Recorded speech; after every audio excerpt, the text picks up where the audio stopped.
কি হবে নেতা হয়ে জনবলে ঘাড় ফুলিয়ে, সাতক্ষীরা গরম দেখে যদি থাকো ঘরে শুয়ে।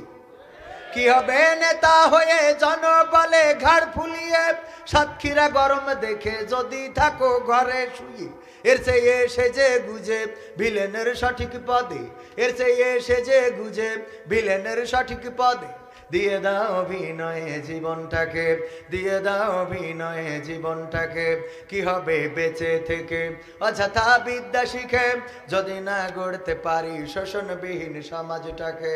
কি হবে বেঁচে থেকে, কি হবে পুরুষ হয়ে জন্ম নিয়ে বাংলাদেশে, যদি যাই ক্ষমতাটা ঘুরে ফিরে নারীর হাতে। কি হবে পুরুষ হয়ে জন্ম নিয়ে বাংলাদেশে, যদি যাই ক্ষমতাটা ঘুরে ফিরে নারীর হাতে। কি বা জবাব দেবে, কিভাবে মুখ দেখাবে, কি বা জবাব দেবে, কিভাবে মুখ দেখাবে আমাদের আগামী সেই প্রজন্মকে, তোমাদের আগামী সেই প্রজন্মকে। কি হবে বেঁচে থেকে অযথা বিদ্যা শিখে, যদি না গড়তে পারি শোষণবিহীন সমাজটাকে। কি হবে বেঁচে থেকে, কি হবে আকাশ ছোঁয়া বিলাসবহুল বাড়ি গাড়ি, না খেয়ে কত মানুষ পরপারে দিচ্ছে পাড়ি। কি হবে আকাশ ছোঁয়া বিলাসবহুল বাড়ি গাড়ি, না খেয়ে কত মানুষ পরপারে দিচ্ছে পাড়ি। আজরাইল আসবে যবে মাটিতেই পড়ে রবে, আজরাইল আসবে যবে মাটিতেই পড়ে রবে, কোনো কাজে লাগবে না ওই প্রাসাদটাকে। লাগবে? আপনি ইন্তেকাল করলে ওই ঘর থেকে টান দিয়ে বের করে দেবে।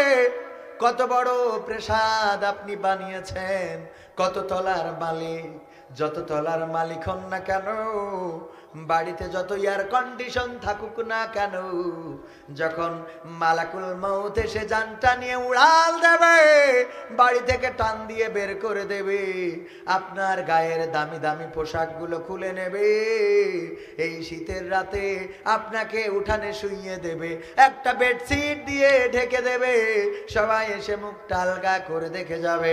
আমরা কত মানুষের মুখ আলগা করে দেখলাম, একদিন আমাদেরই মুখ আলগা করে মানুষ দেখে যাবে।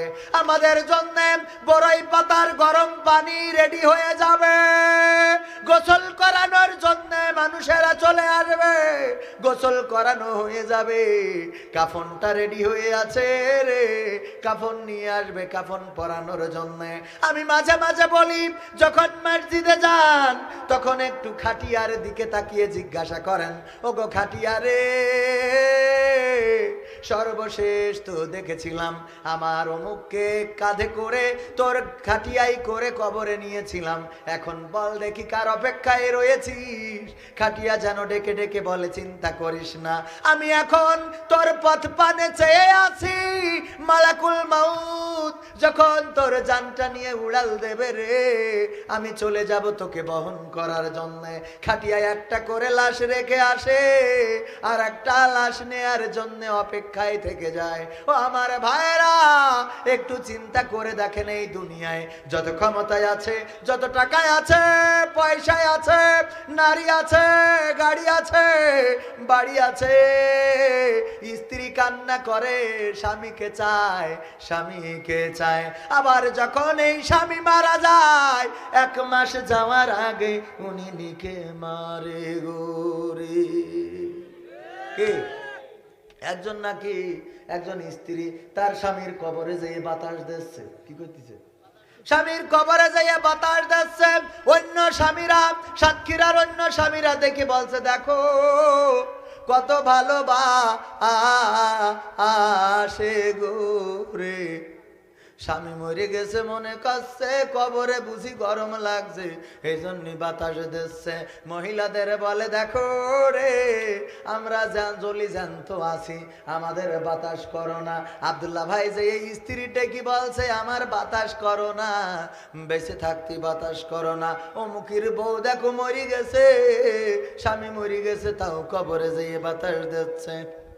মহিলারা একজোট করে এসেছে, এসে বলছে, এই মহিলা, বেঁচে থাকতে স্বামীর কদর করিসনি, এখন মরে যাওয়ার পরে এত দরদ কেন, আমাদের কেন বকা শোনাচ্ছিস?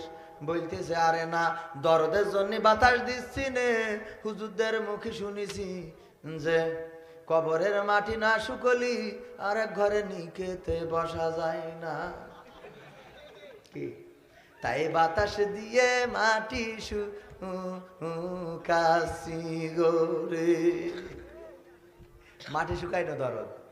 ও আমার ভাইরা, স্ত্রীও পর হয়ে যাবে, অন্যের ঘরে সংসার করবে।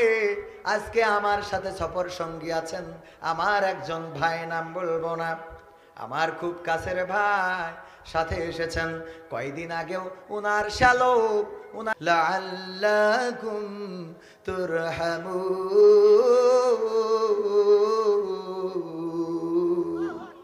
আল্লাহ রাব্বুল আলামিন বলছেন, যখন তোমাদের সামনে কোরআন তেলাওয়াত করা হয়, কোরআন থেকে পড়া হয়, বলা হয়, তখন তোমরা তোমাদের হৃদয়ের কান দিয়ে শোনো, যাতে করে তোমরা আল্লাহর রহমত প্রাপ্ত হতে পারো। ও আমার ভাইরা, আমি তো কোরআন জানা মানুষ না, অল্প স্বল্প জানি, একেবারে অল্প, আরো অল্প, অল্পেরও অল্প।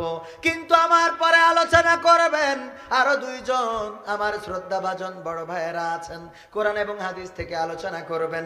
আপনারা সেই আলোচনাগুলো হৃদয়ের কান দিয়ে শুনবেন।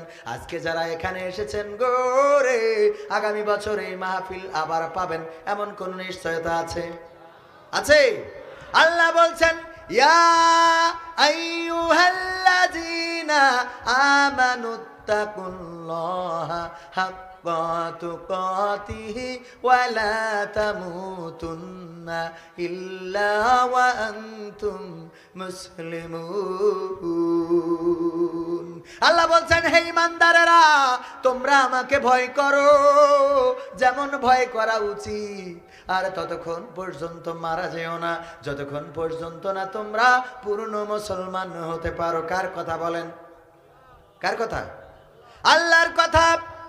হে ঈমানদাররা, ইয়া আইয়ুহাল্লাযীনা আমানুত্তাকুল্লাহ, তোমরা যারা ঈমান এনেছো তারা ভয় করো আমি আল্লাহকে, যেমন ভয় করা উচিত তেমন ভয় করো, আর ততক্ষণ পর্যন্ত মারা যেও না যতক্ষণ পর্যন্ত না পূর্ণ মুসলমান আত্মসমর্পণকারী হতে পারো। এবার চিন্তা করে দেখেন, আল্লাহ নিষেধ করলো যেন মারা যেও না, কিন্তু জীবন মৃত্যুর মালিককে? আল্লাহ জীবন মৃত্যুর মালিক। আবার আল্লাহ বলছে যে মারা যেও না ততক্ষণ যতক্ষণ পর্যন্ত না মুসলমান হতে পারো। আমরাও মাঝে মাঝে দোয়া করি, বক্তারাও দোয়া করে, আমরাও দোয়া করি, ওগো আল্লাহ পূর্ণ মুসলমান না বানায়া কবরে নিও না। বলি না? বলি না? দোয়া করি না? করি না? তার মানে আমরা জানি আমরা মুসলমান, সেই মুসলমান যেই মুসলমান শুধুমাত্র ঘেঁষা। কে? আমার আব্বার বন্ধু একদিন গল্প যাচ্ছে, হিন্দু মানুষ আর মুসলমান দুইজনে তর্ক বাঁধাইছে। হিন্দু রোজার মাসে হিন্দু আর মুসলমান বসে চা মারতেছে আর সিগারেট খাচ্ছে। ওই হিন্দু বলতেছে, দোস্ত তুইও যা আমিও তারে। কি? তুইও যা আমিও তা। মুসলমানের হয়ে গেছে রাগ, কাটছল ফাটা চড় দেবো। তুইও যা আমিও তা, তুই হলি হিন্দুর